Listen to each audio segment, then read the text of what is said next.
como eu prometi, eu vim aqui fazer a sequência para vocês para explicar sobre utilidade marginal decrescente, como isso é tão importante até para o cidadão comum entender um pouquinho mais de economia e tirar da frente aquelas ideias furadas que eu não sei como até hoje saem pessoas das faculdades de economia defendendo coisas que não fazem mais sentido nenhum.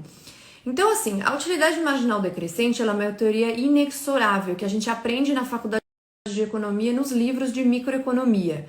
Mas o interessante é que o nome do Karl Menger, que é o pai da escola austríaca e que aprofundou essa teoria, ele não aparece em nenhum livro, inclusive nenhum nome de nenhum liberal aparece durante toda a faculdade, mesmo tendo, por exemplo, Friedman e o Hayek como ganhadores de prêmio Nobel. Então, isso já diz muita coisa. Bom, antes de falar da utilidade marginal decrescente, per se, eu preciso explicar a teoria do valor-trabalho do Marx, que é uma completa loucura, vocês vão entender por quê.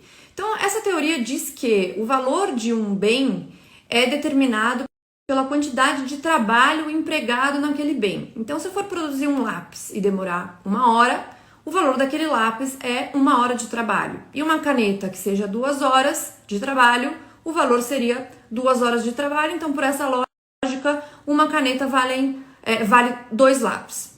Só que a grande questão é que ele falava que os capitalistas, que seriam os detentores dos meios de produção, eles se apropriam de parte dessa hora de trabalho dos trabalhadores, que seria a apropriação da mais-valia, e que isso é um absurdo, porque ele só está explorando as pessoas e tal.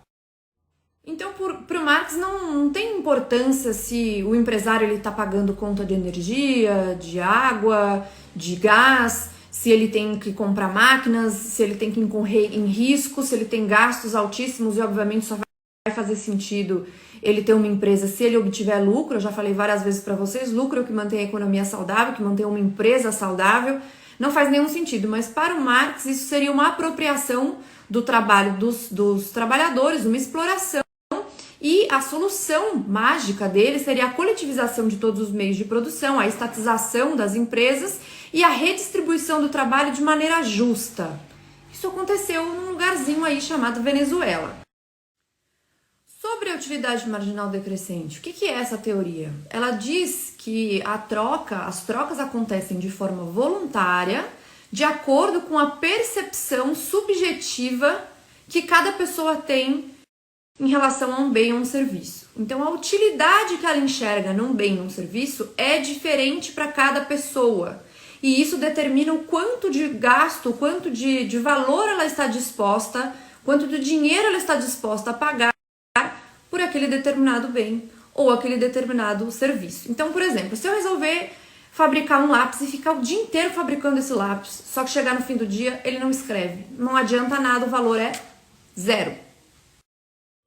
Então, eu não posso colocar que o valor dos bens é a quantidade de trabalho empregado, porque se no final do dia não tiver utilidade, ele não vale nada.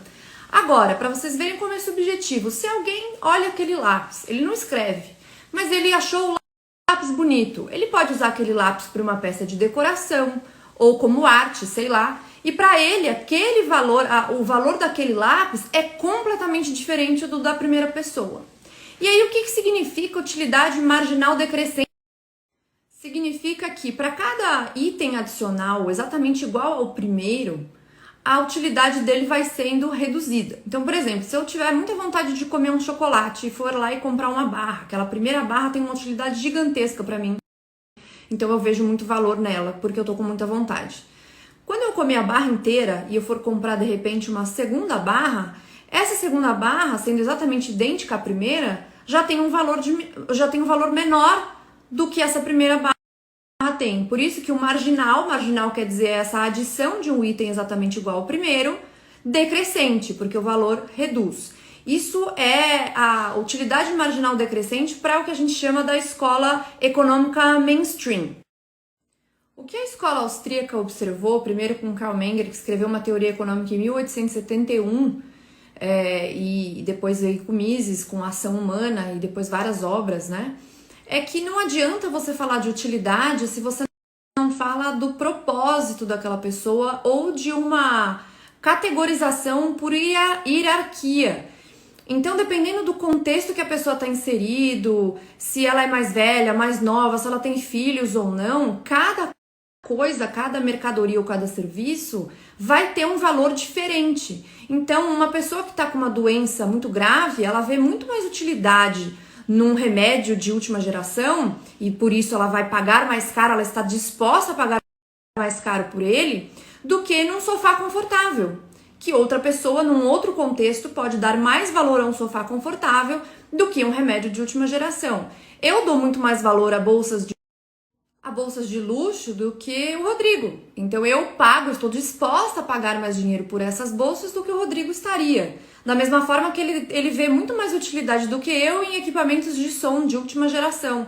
Então ele está disposto a pagar mais por aquilo. Num mercado livre de fato, onde se tem concorrência, vai ganhar mais dinheiro aquele que entender as preferências dos consumidores, onde tem mais demanda e vai conseguir entregar para aquelas pessoas aquilo que elas querem. Então, de acordo com o mercado, de acordo com o contexto que está inserido, de acordo com diversas coisas. Cada país, cada região, cada família tem uma preferência diferente, dá mais valor a determinadas coisas em detrimento de outras.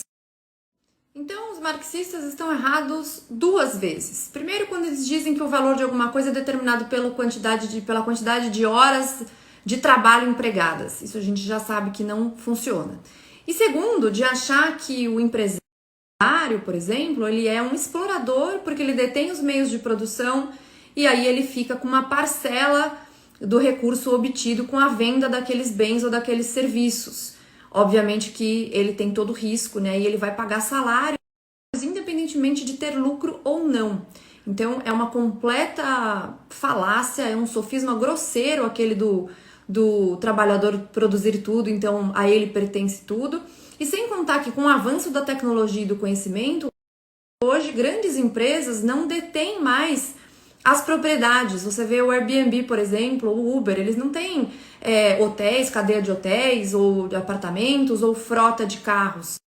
Eles utilizam a tecnologia para conectar pessoas interessadas em uma corrida ou numa estadia, enfim, tem diversos outros exemplos.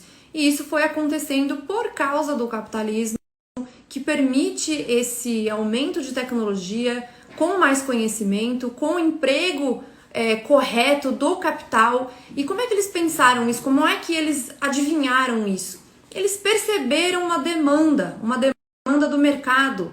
Tinha muito espaço para mais pessoas terem mais corridas, de uma forma mais simples e mais barata do que o táxi, que era muito reduzido, e a mesma coisa com a cadeia de hotéis.